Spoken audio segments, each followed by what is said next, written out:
itel setelah menggebrak pasar smartphone kelas entry level yang cukup berkesan dan bikin sebagian orang kepikiran untuk membelinya, kini mulai ikutan mencoba peruntungan di pasar tablet entry level juga. Melalui itel Pad One 4G ini, kini buat dapetin tablet 4G dengan ukuran layar yang lega serta tampilan yang terlihat mewah bukan cuma sekedar impian. Apakah dengan harga 1,6 juta, tablet pertama buatan itel ini bakal worth untuk dibeli? Yuk kita bahas pada video kali ini.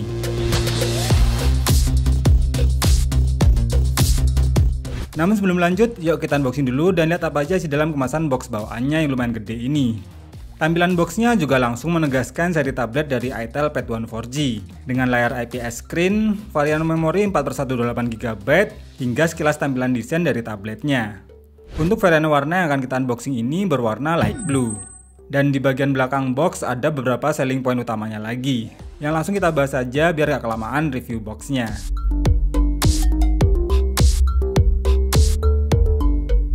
Begitu pertama kali dibuka, langsung ada box lagi yang di atasnya diselipkan pin SIM tray. Dan di dalam boxnya ini terdapat buku manual dan kartu garansi, serta bonus anti gores dan jelly case bawaannya. Jadi nggak perlu repot-repot lagi nih buat nyari aksesoris pendukungnya. Baru kemudian unit tabletnya yang masih terbungkus. Yang di pembungkusnya ini juga ada beberapa selling point utamanya kayak di belakang boxnya tadi. Di paling bawah ada adapter charger bawaan berdaya maksimal 10 watt, dan tentu saja kabel data yang sudah bertipe USB-C. Itu dia isi dalam boxnya, kita beresin dulu dan lanjut ke hands-on tabletnya. Saat pertama kali lihat tampilan bodi belakangnya, tablet ini rasanya memang bukan kayak tablet entry level.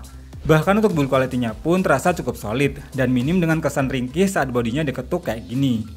Yang ternyata memang pakai bahan material aluminium frame hingga bodi belakangnya. Untuk sebuah tablet di harga 1 jutaan, jelas ini sudah terlihat mewah dan premium.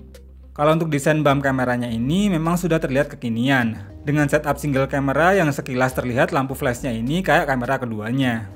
Di bagian kanan bodi, jika dalam posisi potret ada tombol volume, power, lubang mic, dan tempat untuk slot SIM card dan microSD-nya.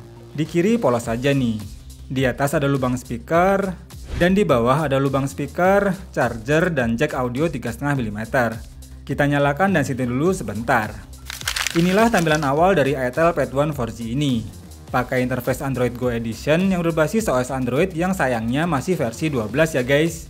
Belum yang terbaru atau versi 13. Memori internal sebesar 128GB nya ini baru terpakai sebanyak 13GB untuk aplikasi sistem dan bawaannya.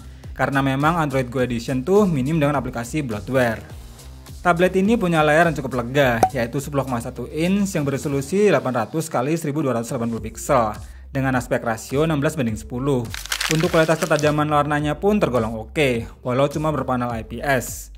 Kecerahan layarnya sih memang terasa kurang, jadi harus dalam posisi di atas 70% agar lebih enak.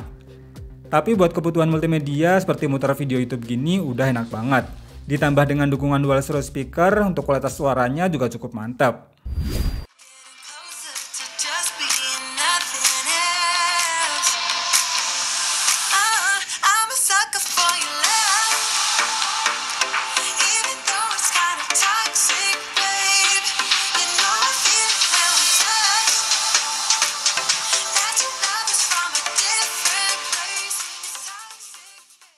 Di bagian performa, tablet ini menggunakan chipset lawas sekelas Unisoc SC9863A1 octa-core yang masih berfabrikasi 28 nanometer. Dipadukan dengan RAM 4GB dan ROM 128GB, performanya jelas memang kurang cocok ya untuk kinerja yang berat. Karena saat dites pakai Antutu versi 10 dengan 3D versi Lite, skornya hanya bisa mencapai 139 ribuan. Bahkan untuk skor storage testnya pun tergolong rendah. Jadi dengan skor segitu, kalau hanya buat kinerja harian yang standar masih nggak masalah. Tapi kalau buat kebut-kebutan atau kinerja yang berat, tentunya kurang pas dan nggak recommended ya guys. Bahkan jika untuk sekedar buat menggambar atau coret-coret di layarnya ini juga terasa kurang responsif dan delaynya pun cukup terasa. Cuma kalau buat main game MOBA kayak Mobile Legends ini sih masih bisa, asal pakai settingan terenaknya. Jangan dipaksa pakai settingan tertinggi karena pasti bakal lebih terasa frame drop saat dimainkan. Apalagi untuk bermain game di layar sebesar ini, pastinya bakal butuh penyesuaian agar bisa terbiasa. Karena jarak antar tombolnya yang cukup terasa jauh dan tentunya jadi kurang lincah jika untuk bermain game yang kompetitif. Tablet Android dengan ukuran layar sebesar ini sih lebih cocok untuk game casual atau game edukasi aja. Terlebih lagi kalau memang punya anak atau adik ya, jadi bisa lebih bermanfaat dengan aplikasi-aplikasi edukasi. Terus karena cuma pakai RAM 4 GB, jadi kurang recommended juga jika buat buka beberapa aplikasi secara bersamaan. Tapi kalau cuma 2 atau 3 aplikasi gitu masih gak masalah. Tablet ini juga dilengkapi kamera utama sebesar 5 MP yang bisa merekam video Full HD di 30 fps. Yang tentunya hanya pas jika untuk foto dokumen atau saat kondisi tertentu saja. Sedangkan kamera depan sebesar 8 MP yang ini juga sudah lebih dari cukup.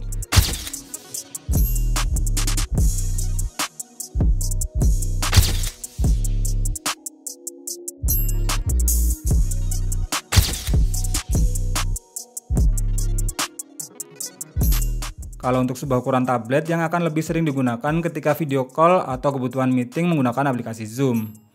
Yang pastinya bakal kurang cocok ya kalau buat selfie atau diupload ke sosial media. Jadi tablet ini sebenarnya lebih enak kalau buat kebutuhan ngetik-ngetik aja, buat meeting menggunakan aplikasi Zoom, hingga untuk browsing dan membaca artikel masih enak. Sekedar tips, jika mau enak ngetiknya jangan langsung pakai di layarnya, tapi pakai keyboard eksternal yang bisa dikoneksikan menggunakan Bluetooth agar lebih enak. Dan kesan tablet semi laptopnya pun jadi lebih terasa.